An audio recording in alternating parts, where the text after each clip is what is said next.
अस्सलामुअलैकुम। Programme today stock संकट अवांजी मेज़बान फरहा औरंगज़ेब। नाज़रीन, जीअं त तव्हांखे ख़बर आहे त सिंध मादनी वसीलनि सां मालामाल आहे, पर उन हूंदे बि असांजी सिंध हमेशह कंहिं न कंहिं बहरान जो शिकार रही है। कॾहिं अटे जो बहरान, कॾहिं बिजली जो बहरान, पर अॼु असां गैस जे बहरान ते ॻाल्हाईंदासीं। सभ खां पहिरियों मां कराची वासियुनि खां हिकिड़ो सवाल कंदमि त छा अवां डिनर कयो आहे? छा अवांजे घर में गैस अची रही है? अगर डिनर कयो थो टाइम ते त पोइ लंच जे टाइम ते तव्हांखे गैस मिली है? असां सां गॾु प्रोग्राम में मौजूद हूंदा आहिनि हमेशह जीअं फैज़ ब्रोही साहब, सीनियर तजिया निगार आहिनि। अस्सलाम वालेकुम सर। वालेकुम अस्सलाम सर, रिपोर्ट ॾिसण खां पहिरियों मां सवाल कंदमि, अवां डिनर टाइम ते कयो हुयो? अगर डिनर टाइम ते तव्हांखे मिली वियो त छा लंच जे टाइम ते तव्हांजे घर में गैस हुई? पर मूंखे ॾाढो अफ़सोस सां चवणो थो पए त दुनिया जेका आहे उहा चंड ते पहुती। चंड ते बि जेको आहे सो हाणे चंड खां बि शायदि अॻिते तयारियूं थियनि पियूं। असां हर साल पोइ ते पिया वञूं। पहिरियां त असां वटि बिजली जो हिकिड़ो हूंदो इशू, बिजली जो बहरान हुयो, त उहो माण्हू सम्झी सघे पियो त भई असां वटि ठीकु आहे, इंडस्ट्रीज़ लॻनि पियूं ऐं एयर कंडीशनर्स जो इस्तेमालु वधीक आहे। हिकिड़ो गवर्नमेंट वटि हिकिड़ो रीज़न हुयो। पर हीअ मतिलबु जेके तव्हांजी, छाकाणि त हीअ जेको गैस आहे न, गैस त हाणे अॼुकल्ह मां सम्झां थो त तव्हांजी जीअं अटो, पाणी, हवा जेको आहे सो जेतिरा ज़रूरी ओतिरो गैस इंसानी ज़िंदगी जे लाइ ज़रूरी आहे। तव्हांजी ॻाल्हि पुछी, मां सम्झो त मूंखे कोई महीनो तक़रीबन थियो हूंदो जो सुबुह जो मूंखे चांहि बि घरां न मिलंदी आहे। उन जो सबबु इहो, या त असां चांहि त गैस ते ई ठही सघे थी न, या तव्हां जेकॾहिं बिजली ते ठाहियो, उन तव्हां वटि बिजली वारा बि आहिनि, उन में उहो जेको आहे सो मज़ो कोन थो रहे ऐं एतिरो टाइम हूंदो कोन्हे। हर माण्हू सुबुह जो जल्दी जल्दी में हूंदो आहे। ऐं ॿियो अफ़सोस जी ॻाल्हि इहा आहे त अॼु असांजे शहरनि में ख़ासि तौर ते, ॿाहिरनि में त माण्हू कोयलो या काठी या जेको हूंदो आहे माल जो जेको झाड़ हूंदो आहे उहो बि इस्तेमालु थींदो आहे। पर शहरनि में तव्हां गैस जे बग़ैर कीअं था ज़िंदा रहो? मां त हैरान आहियां। ऐं असांजा ख़ासि तौर ते जेके स्कूल गोइंग ॿार आहिनि, सियारे में जॾहिं सुबुह जो स्कूल वञनि था त उहे किचन जे तरफ़ जॾहिं ॾिसनि था त उते त कुझु आहे ई कोन। ऐं इहो मुंहिंजे ख़्याल में लम्हे फ़िक्रे आहे जंहिंखे चऊं असां, इहो हिकिड़ो अलमियो आहे असांजे मुल्क सां, मुल्क जे माण्हुनि सां। त तव्हां वटि जॾहिं ख़बर बि आहे त भई तव्हां वटि हेतिरी तव्हां वटि पॉपुलेशन आहे, हेतिरी तव्हां वटि गैस जी कंज़म्पशन आहे, हेतिरी तव्हां वटि पंहिंजी प्रोडक्शन आहे, हेतिरो तव्हां वटि शॉर्टफॉल आहे, तव्हां छो नथा हिकिड़ा लॉन्ग टर्म मुआइदा कयो जॾहिं तव्हांखे ख़बर बि आहे तव्हां वटि गैस आहे कोन? जेकॾहिं आहे त उहा तव्हांजे लाइ तव्हांजी जेका रिक्वायरमेंट आहे उनखे मीट कोन थी करे, त पोइ तव्हां लॉन्ग टर्म हिकिड़ा मुआइदा कयो। जिन मुल्कनि वटि जेकॾहिं गैस आहे तव्हां उहो 10 सालनि जे लाइ मुआइदो करे छॾियो। सर, पहिरें हिकिड़ी रिपोर्ट असां, जीअं अव्हांखे ख़बर आहे त रिपोर्ट हिकिड़ी तयारु कंदा आहियूं। नाज़रीन, उहा रिपोर्ट अव्हां ॾिसो, उनखां पोइ प्रोग्राम जे सिलसिले खे ऐं हिन डिस्कशन खे असां अॻिते वधाईंदासीं।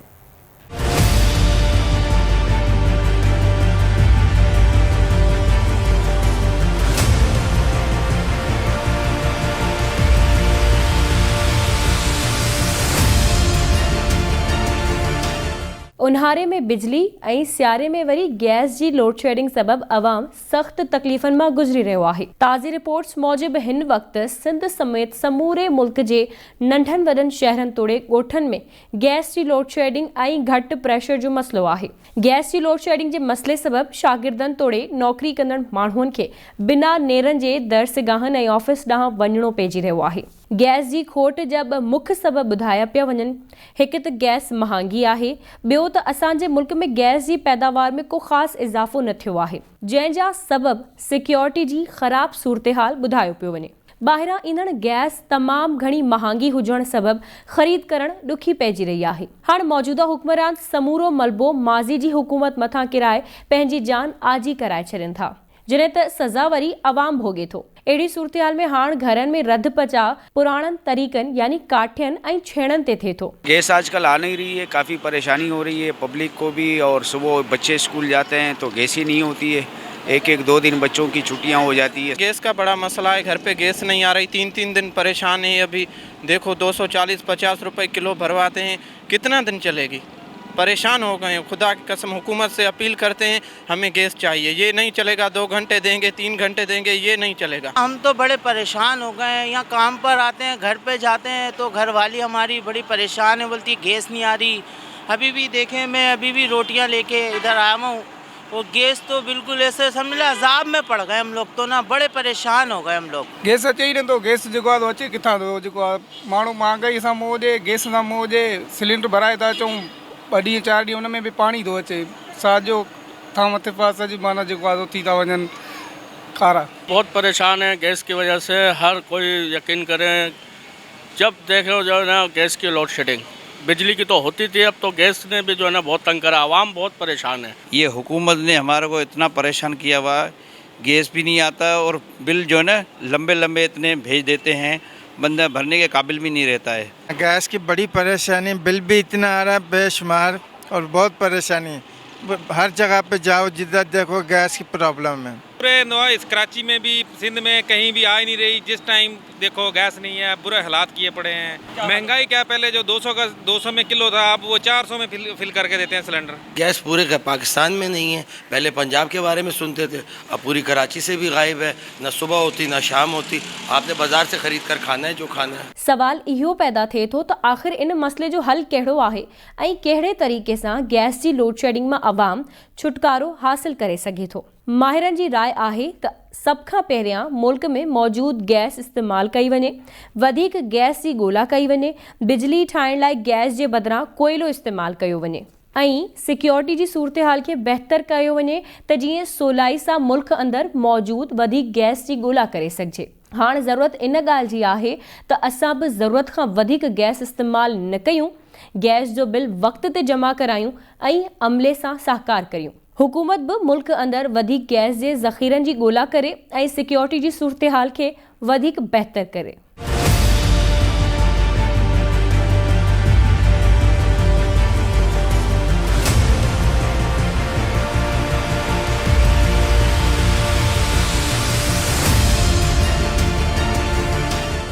जी नाज़िन, अवां उहा रिपोर्ट ॾिठी ऐं अव्हांखे इहा ख़बर पई त अॼुकल्ह सॼे सिंध में गैस जो जेको बहरान आहे उहो शिदत इख़्तियार करे वियो आहे।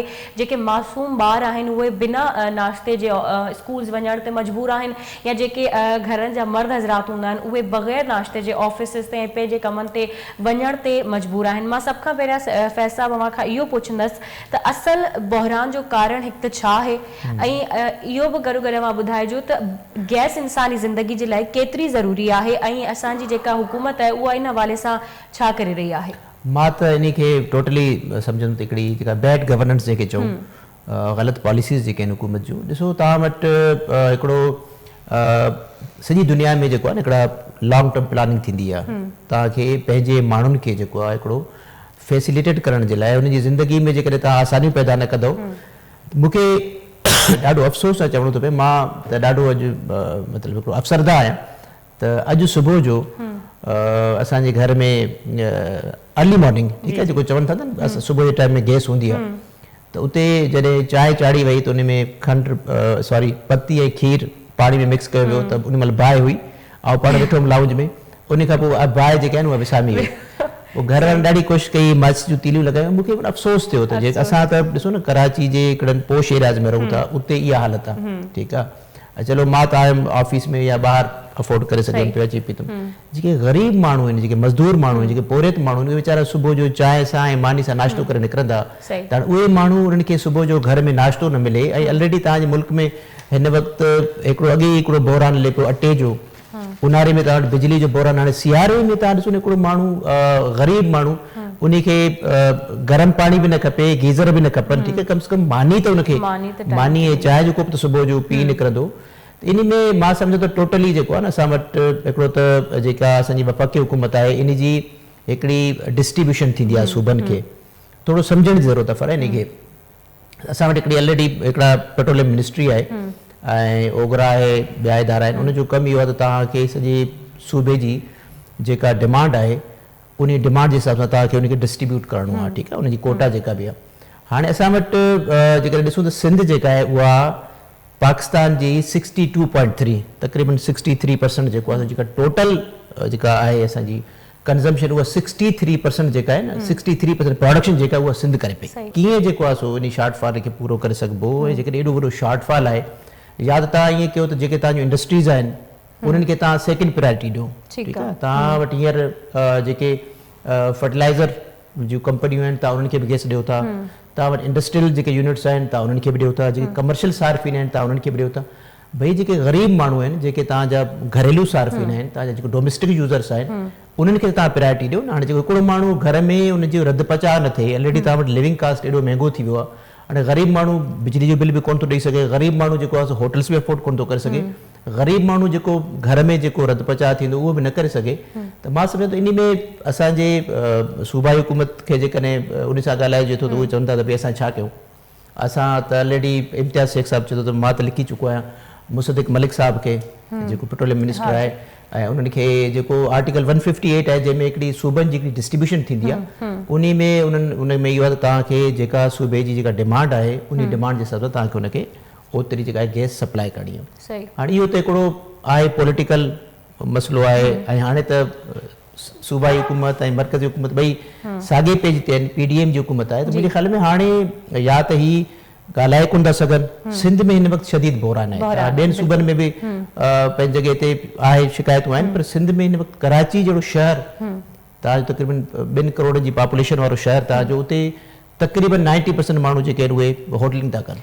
ठीकु आहे सर, पर अगरि ॾिसिजे त मतिलबु जेके ॿिया असांजा सूबा आहिनि उहे एतिरे क्राइसिस जा शिकार न आहिनि, चाहे पोइ उहा महांगाई हुजे, चाहे पोइ उहो बिजली जी जेका बहरान आहे या गैस, पर हमेशह असांजो जेको सूबो आहे सिंध सूबो आहे उहो हमेशह छो जेको आहे इन्हनि बहराननि जो शिकार रहियो आहे, उनजो कहिड़ो कारण आहे? सिंध सां त शुरू खां वठी जेकॾहिं ॻाल्हायूं था त पोइ वरी माण्हू नाराज़ था थियनि। सिंध सां हिकिड़ो माटरली माव वारो सलूक रहियो आहे, उन में असां हमेशह कंप्रोमाइज़ कयो आहे न, सिंध जी हुकूमत बि कंप्रोमाइज़ कयो आहे, सिंध जे माण्हुनि बि कंप्रोमाइज़ कयो आहे, ऐं हमेशह कॾहिं लॉ एंड ऑर्डर जो मसइलो बि तव्हां ॾिसंदो उहो बि सिंध में ई रहियो आहे। कराची सिंध जी जेको आहे सो गादी जो शहर आहे, त असां मां सम्झां थो हिते जेको पॉलिटिकली हिकिड़ो सिंध खे जेको आहे न हिकिड़ी सेकेंड हुन ते रखियो वियो आहे। प्रायोरिटीज़ जेके आहिनि तव्हां सिंध तव्हांजी माना शहर अॻु आहे पाकिस्तान जी, कम से कम जेके कराची में जेके तव्हांजूं इंडस्ट्रीज़ आहिनि उहे हींअर बंदि पियूं थियनि। बिल्कुलु जॾहिं बिजली जो थिए थो ऊन्हारे में त उते असां वटि लोड शेडिंग आहे, शहर में लोड शेडिंग आहे, ॿारनि में लोड शेडिंग आहे, वरी जॾहिं हाणे सियारो आहे हिन वक़्तु बि तव्हांजी जेका इंडस्ट्री आहे काफ़ी इंडस्ट्रीज़ आहिनि तव्हांजूं गैस ते हलनि थियूं, उहे तव्हांजूं बंदि आहिनि। ॿियो तव्हांजी जेका नंढड़ी सनत आहे जेका डोमेस्टिक कॉटेज इंडस्ट्री आहे उहा बि तव्हांजी बंदि थी वई आहे। हिननि खे अल्टरनेट अरेंजमेंट्स हुकूमत खे मुंहिंजे ख़्याल में करणु घुरिजनि। जेकॾहिं तव्हां वटि गैस कोन्हे, तव्हां नथा ख़रीद करे सघो टाइम ते, तव्हां वटि पैसा कोन्हनि, तव्हां सां माण्हू तव्हां ते ट्रस्ट कोन था कनि, तव्हां अल्टरनेट अरेंजमेंट्स कयो। तव्हां या त तव्हां पंहिंजो सोलर एनर्जी ते हिन दुनिया वञे पई, सोलर एनर्जी जा जेके सोलर एनर्जी ते जेके तव्हांजे कुकिंग रेंजिस इस्तेमालु थियनि था या गीज़र जेके इस्तेमालु थी सघनि था, तव्हां उन ते अल्टरनेट ते वञो। ऐं ॿियो आहे त तव्हां वटि जेके ख़ासि तौर ते जेके बि वॾियूं इंडस्ट्रीज़ आहिनि जीअं फर्टिलाइज़र या तव्हां वटि पावर सेक्टर आहे, तव्हां उन्हनि खे गैस ॾियणु बंदि कयो, ख़ासि तौर ते नवंबर डिसंबर जनवरी में। त मां सम्झां थो इहो जेको शॉर्टफॉल आहे उहो शॉर्टफॉल तव्हांजो पूरो थी सघे थो।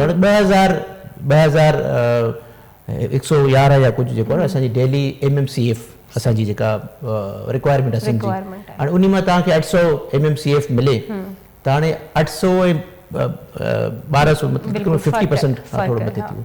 जेको ॿियो शॉर्टफॉल आहे उन शॉर्टफॉल खे तव्हां कीअं मीट कंदव? तव्हां पोइ या त इहो आहे तव्हां माण्हुनि खे मजबूर कयो उहे माण्हू होटलिंग कनि, हर माण्हू त होटलिंग अफोर्ड कोन थो करे सघे। ॿियो वरी इहो आहे त जेका हिननि शेड्यूल हिकिड़ो अनाउंस कयो आहे त भई सुबुह जो 6 खां 9 ताईं गैस हूंदी, मंझंदि जो 12 खां 2 बजे ताईं हूंदी, वरी शाम जो, ऐं इन शेड्यूल ते बि अमल कोन थो थिए। मां त असां त मां जॾहिं बि चेक करायो आहे ऐं तव्हां पाण बि इन जा गवाह आहियो, गैस त आई कोन असां। नाज़िम ते वक़्तु हुआ ब्रेक जो, ब्रेक खां पोइ प्रोग्राम जे सिलसिले खे अॻिते वधाईंदासीं। फैज़ साहब ऐं कोशिशि कंदासीं त कंहिं एक्सपर्ट सां इन हवाले सां ॻाल्हाए सघूं। असां सां गॾु रहिजो, ब्रेक खां पोइ वापसि अचूं था।